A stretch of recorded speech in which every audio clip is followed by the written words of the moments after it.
पुरी तालबणिया स्थित ओम सरस्वती शिशु मंदिर 20तम वार्षिकोत्सव पुरी पौर सदन परिसर में अनुष्ठित हो जाइछि। ଏହି ଉତ୍ସବରେ ବିଦ୍ୟାଳୟର ସଭାପତି ଡକ୍ଟର ରବୀନ୍ଦ୍ରନାଥ ମିଶ୍ର ସଭାପତିତ୍ୱ କରିଥିଲେ। ପ୍ରାକ୍ତନ ଅଧ୍ୟକ୍ଷ ଶିକ୍ଷକ ଶିକ୍ଷା ପ୍ରତିଷ୍ଠାନ ନିମାପଡ଼ାର ପ୍ରଭାକର ତ୍ରିପାଠୀ ଯୋଗଦେଇ ସାରଗର୍ଭକ ଭାଷଣ ପ୍ରଦାନ କରିଥିଲେ। ଉତ୍ସବରେ ବିଦ୍ୟାଳୟର ସମ୍ପାଦକ ତଥା ପ୍ରଧାନ ଆଚାର୍ଯ୍ୟ ରବିନାରାୟଣ ପାତ୍ର, ଉପସଭାପତି ରାଜେନ୍ଦ୍ର ନାରାୟଣ ପାଢ଼ୀ ସହ ସମ୍ପାଦକ କାଶୀନାଥ ସାମଲ ପ୍ରମୁଖ ଯୋଗ ଦେଇଥିଲେ। ବିଦ୍ୟାଳୟର ବିଭିନ୍ନ ପ୍ରତିଯୋଗିତାରେ ଉତ୍ତୀର୍ଣ୍ଣ ଛାତ୍ରଛାତ୍ରୀମାନେ ଅତିଥିବୃନ୍ଦଙ୍କଠାରୁ ପୁରସ୍କୃତ ଗ୍ରହଣ କରିଥିଲେ। शेषे विभिन्न श्रेणीर छात्र छात्री माने सांस्कृतिक कार्यक्रम परिवेषण करथिले।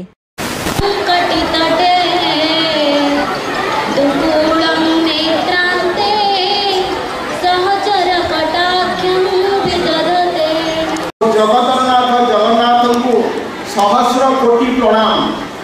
मंचासीन सभापति महोदय, बरण्य मुख्य अतिथि महोदय, मुख्य वक्ता अच्छे ताको आम संपादन करूँ। सभा आज अतिथि मान